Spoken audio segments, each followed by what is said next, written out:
Hello, welcome back to my channel, or welcome if you are new. My name is Kyla, and it is time for a June wrap-up.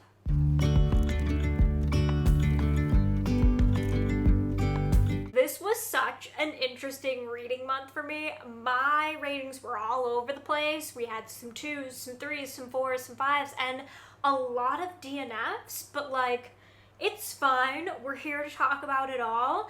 I don't think I need to waste any sort of time, so let's just go ahead and dive in. So I'm going to start with the DNFs. I have my phone here, okay? Because we're gonna like rapid fire these. I don't really need to go into like a ton of detail with them. The first one was The Soulmate by Sally Hepworth. This was the booktube pick for the month of June, and while I hate to DNF a book club because I do think that it's fun to like be in on the discussion, I just couldn't. This is a domestic thriller, and like domestic thrillers are not my jam whatsoever, and I was bored within the first like 50 pages. I just like did not care about what happens in this, and so that's why I DNF'd it. The second one actually like pains me a little bit, and it's What Moves the Dead by T. Kingfisher. Y'all know how I feel about T. Kingfisher, okay? I love her writing so much, and it wasn't the writing that necessarily like turned me off from this, because of course the writing was gorgeous. It's just the story overall, and this was a novella, so the fact that I couldn't get through it just says a lot in itself. I just couldn't. I was bored. I didn't care about the story. This is like a little bit of like a haunting house kind of story, and like I just didn't care. I just didn't care. Yo, the lighting is crazy today. The third one was The Villa by Rachel Hawkins. I had a feeling going into this book that it was going to be either a low rating or a DNF. I just wanted to try it out. I got about 30% of the way into this, and I did not care about the friendship. I found them both extremely annoying, and the like mystery element to this was just not my cup of tea, not my jam. I didn't really care, and the fact that I found both main characters kind of intolerable, I guess is the word, I just knew that like I wasn't going to enjoy it, and even if I continued reading it, it was probably going to get a low rating, so like what's the point, right? And then the fourth one shocked me, actually. This was Emily Wilde's Encyclopedia for Fairies, and I was expecting to really love this one because it's along the lines of like a cozy fantasy mystery, but I just could not get into this.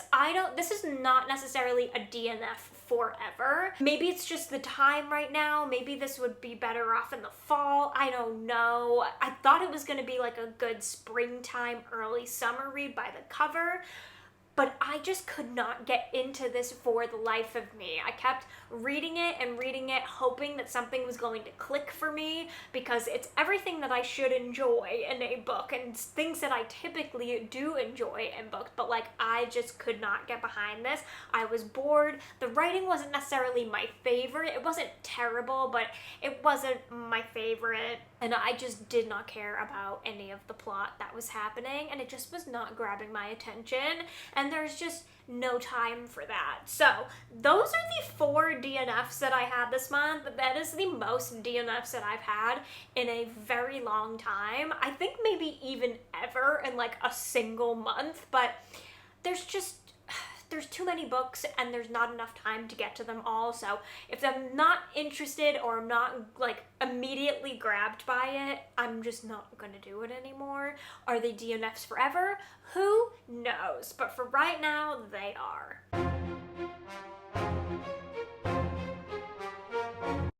Before I get to like the actual ratings of the other books that I read, I did read also 3 volumes of Spy Family. So I read 6, 7, and 8 this month, as well as Lore Olympus Volume 4, and they were all in the 4 to 5 star range. I don't feel like I need to go into every single one of them, but I do just want to like know for my own like looking back on it that like I read them. So I did read 3 of those, and Lore Olympus, I liked the volume of Lore Olympus a little bit better than volume 3. Volume 3 kind of lost me. I liked volume 4. I don't know if this is like my favorite all-time series, but I feel like I'm invested so much already that like I just want to continue it. And then Spy Family, I freaking love it. I freaking love it so much. Volume 8 might have been one of my favorites so far. It's definitely not up there with like volume 1 and 2, just like as you're getting into it, it's also exciting. But volume 8 was up there. Like it might be definitely in my top 3 so far, so that's saying a lot. I loved it. It's a blast. I already have volume 9 checked out from my library, so I will be continuing this month and I'm so excited.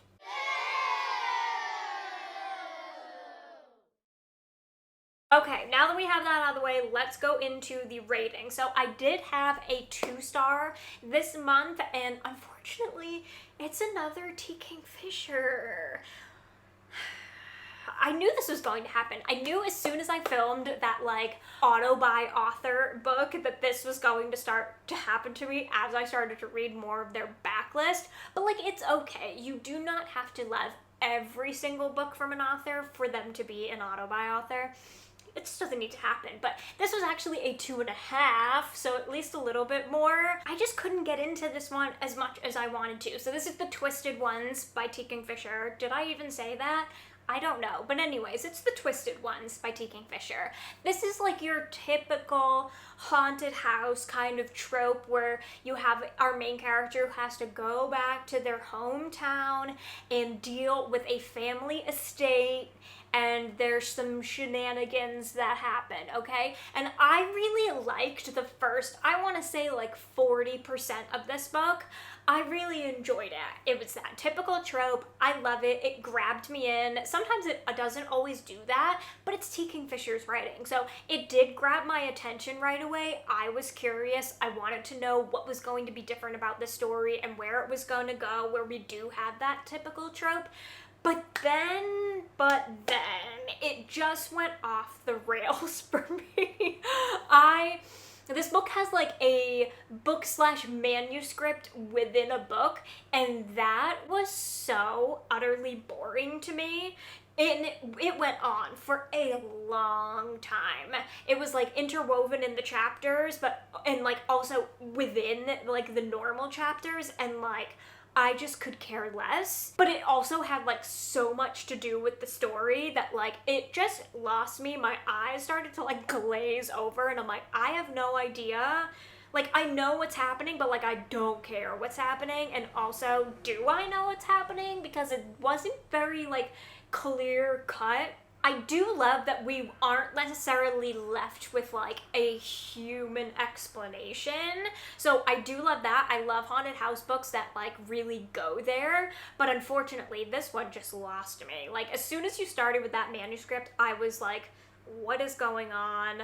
I don't really care. I feel like I'm just like out of it right now. It completely took me out of the story, and I just didn't care where it ended up. It was beautiful writing because it is T. Kingfisher, but like that's what this book had going for it. So I enjoyed the first like 40%, but then it just went downhill. So unfortunately, it got a 2.5. I'm so sorry, T. Kingfisher, but like, no. Just no.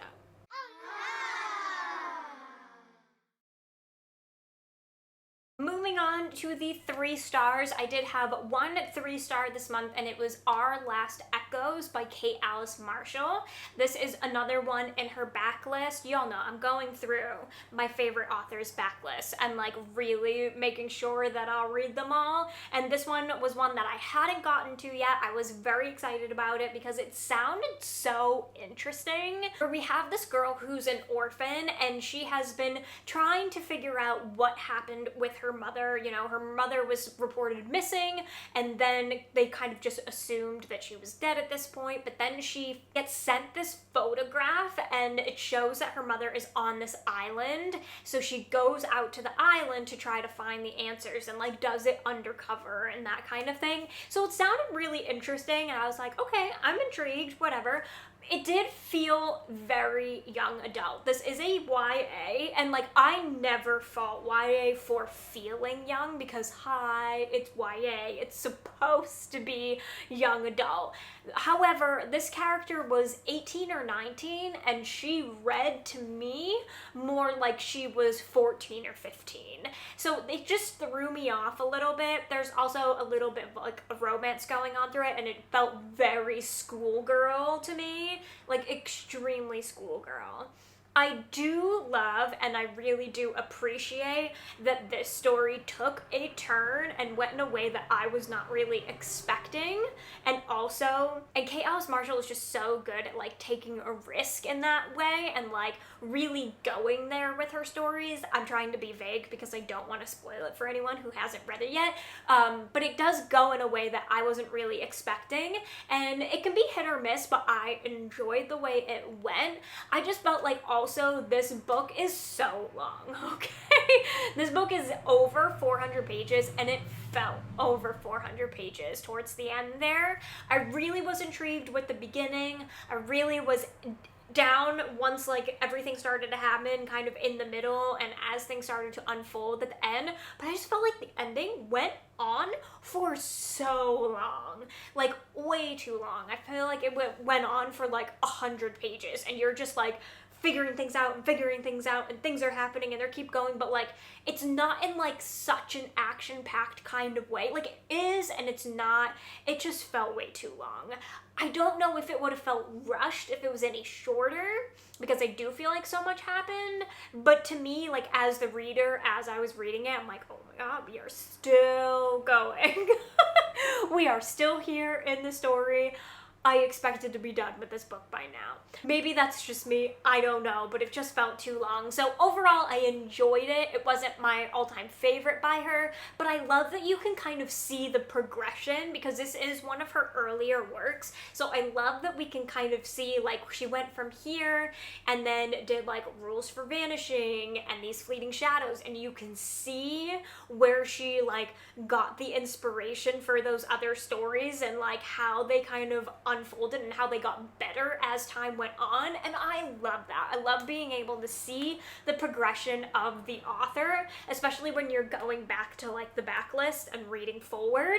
It's so interesting. So I really enjoyed it. 3 stars. Would I widely recommend it? I just think it was too long. I think a lot of people are going to think this book was too long.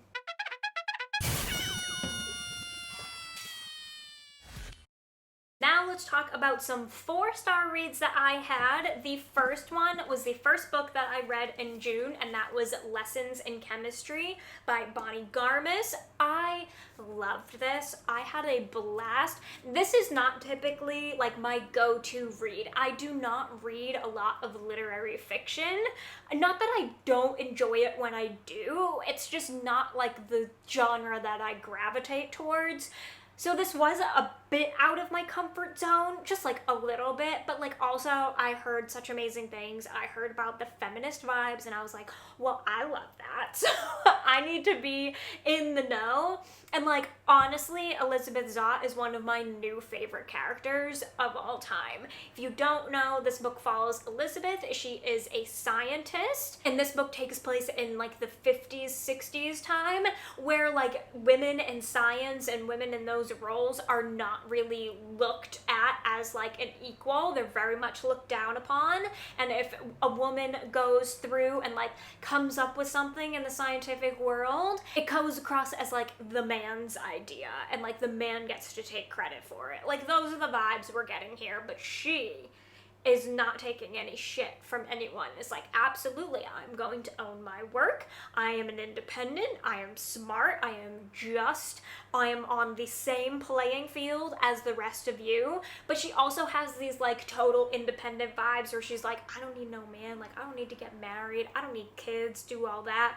But then obviously life throws her someone and something happens and we go from there. I was not expecting, I'm not going to go into too many details here because I was not expecting what happens in like the first 100 pages of this book, and I believe it is in the synopsis, but like I didn't read the synopsis, so I was shocked. So in case any of you are like me and don't want to read the synopsis going into this, I'm not going to say anything, but it took a turn that I was not really expecting, where I was like, oh my god, I can't believe that just happened. And then the story unfolds from there, and I love the way it goes. I love that she somehow ends up like on this cooking show, and like, how did that even happen? But it's also so funny, and I cannot wait to see the adaptation of this. The only thing that prevented this from being 5 stars was that I felt like the ending was a little bit cheesy. And maybe that's like me not reading a lot of literary fiction, and like, you know, sometimes with thriller and horror, a lot of times with thriller and horror, you don't always get a happy ending. So maybe it's just me being like jaded by that, but I felt like it was a little bit cheesy. I said in my vlog, I did vlog reading this, I will link it below it in the cards, but I said in my vlog that the ending felt a little bit like Seventh Heaven. Like, it just felt like everything came together so perfectly, and like we're all kumbaya, one happy family. Where like that didn't seem like Elizabeth's vibe throughout the whole book, and like I think I would have preferred an ending that wasn't so perfect for her, because she didn't portray that, she didn't portray wanting that. So I felt like that fell a little flat for me and just came together like too perfectly. It was too Disney for me. So with that, I mean, the rest of it, loved it, loved the story, love her as a character, and like Brie Larson becoming Elizabeth Zott, yes, she is the perfect pick for it, and I cannot wait to see it come to life. And then my second 4-star was In an Absent Dream by Shauna Maguire. This is the 4th in the Wayward Children series, so I can't really give you too much because I don't want to like give anything away. But in this one, we are following Lundy through her backstory and what happened when she found her door and tumbled through her door, and what happened in her world. It's a bit of like a goblin market where things need to be fair, and you have to like pay things evenly, and like you make deals with people, and if things don't end up fair, things happen to you. And she bounced back from her world in her door to real life quite a bit, which I thought was so interesting compared to the other ones, where a lot of the time it was just once and they're like trying to get back or what have you. But I liked that she was able to kind of go in and out. It just was very interesting, and a take we haven't seen so far, so I really enjoyed that. And like the last line of this really brought it up for me. I had a blast with it. But like, these are all probably gonna be 4 or 5 stars. This one I didn't enjoy as much as the first 3, especially the first 2. So it got a 4, but like still absolutely loved it and had a blast, and I cannot wait to continue in the series.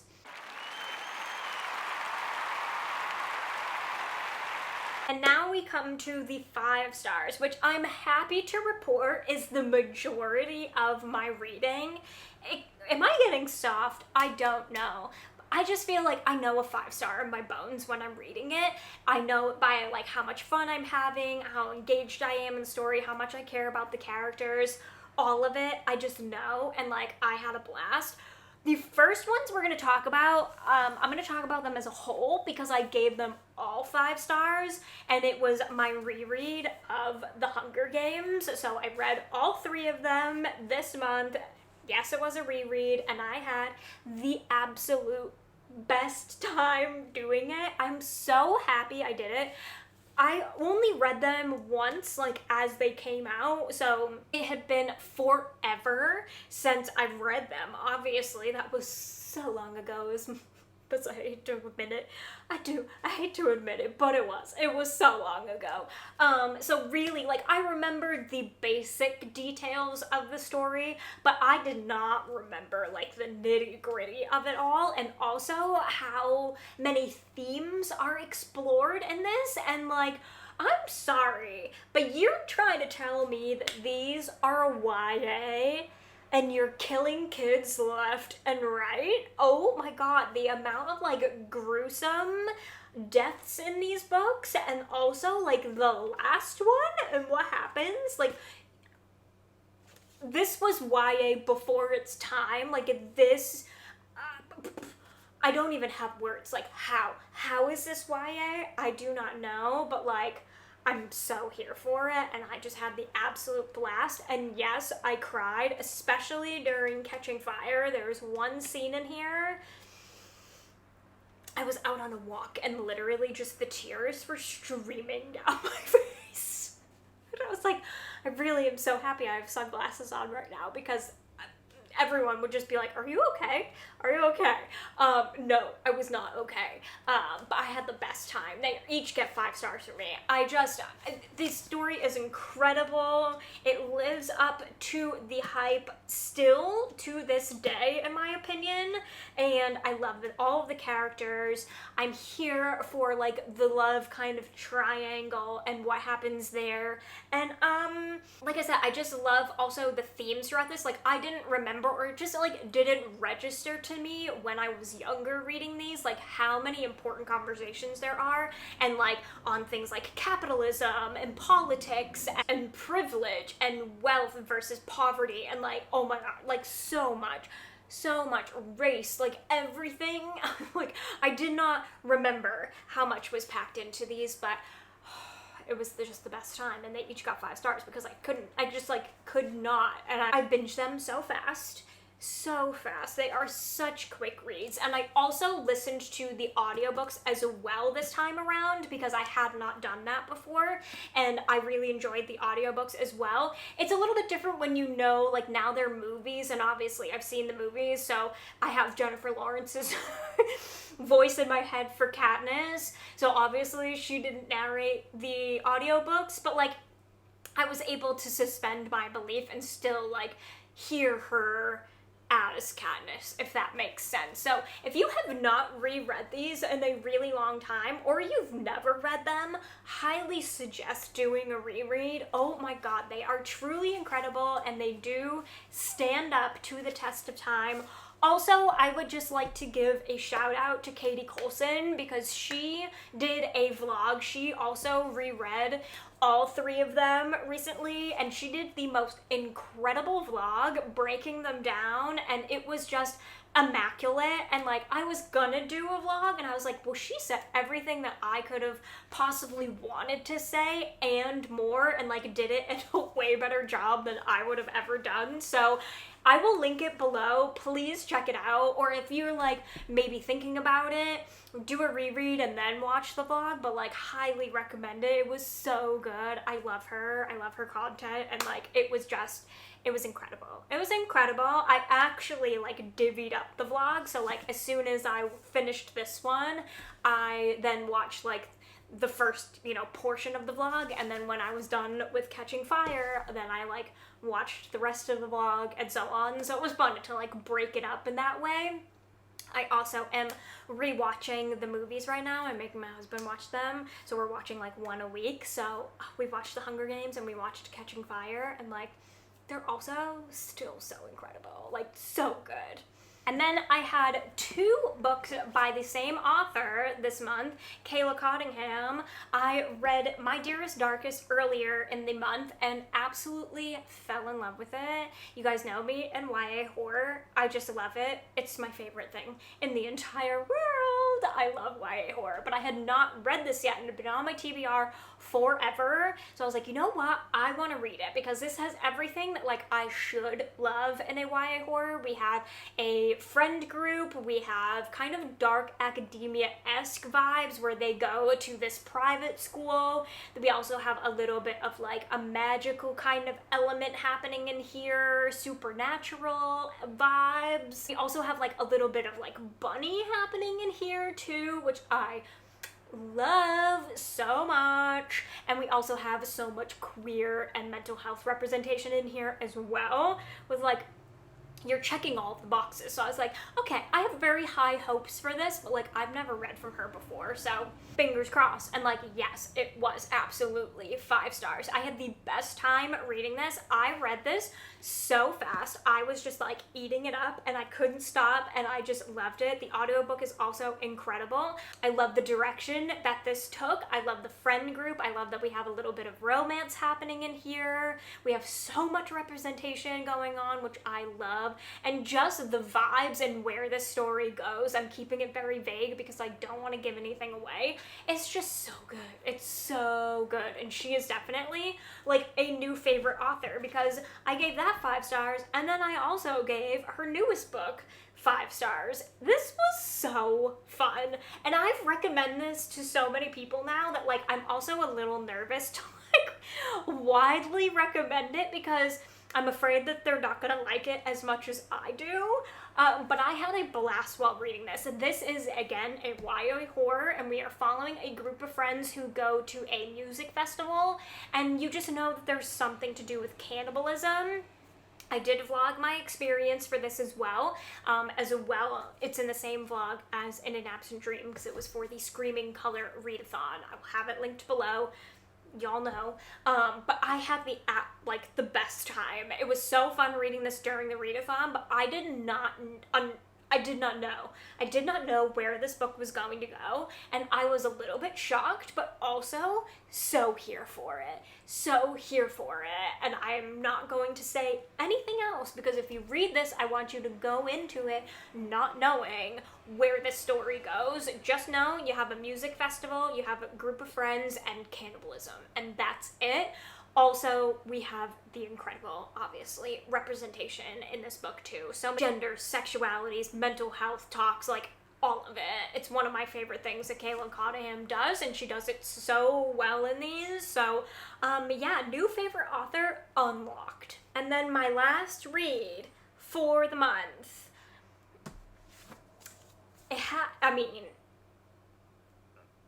had to be done this month. There was no avoiding it. The FOMO was so real, and I just needed to know what was going on, and I devoured this book. I devoured it, okay? And like everyone else, I gave it 5 stars. However, I do want to say that I toyed with the fact of giving it 4 or 4.5.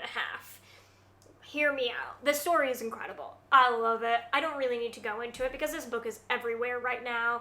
Just know you have a dragon school, you have family politics going on, you have actual dragons, you have magic. It's very much like, gives a mix of like all of your favorite kind of YA fantasy books. So like you have a bit of like Hunger Games going in there, you have a bit of Harry Potter, you have a bit of Shadow and Bone a little bit in there too, and like you just have it all. It's all of the things that you would expect in a YA fantasy, but like with dragons. And I'm not a dragon gal, okay? Like I at least so far, I've never read anything that has like immense dragon representation. Is that what we're calling it? Sure.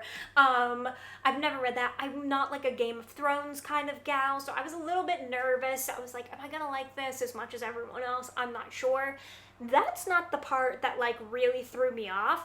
I actually really enjoyed that part of it. The part that threw me off was like the freaking romance in this book, and like Violet herself constantly telling us how hot Xaden is, and like, oh my god, she just loves him so much. She has the biggest crush on him, and like, oh my god, look at his body, and like, look at that, and like, oh my god, he is so hot, and like, look at the way he moves, and girl, we get it, okay? You did not need to keep talking about him, talking about his body, and like how much he's making you burn. Like, oh my god, I can't. It was so much. Like, I just was turning a page and kept being like, okay, Vi, girl, we get it. You don't need to keep saying it. Like, I just had enough. I had enough by the end of it.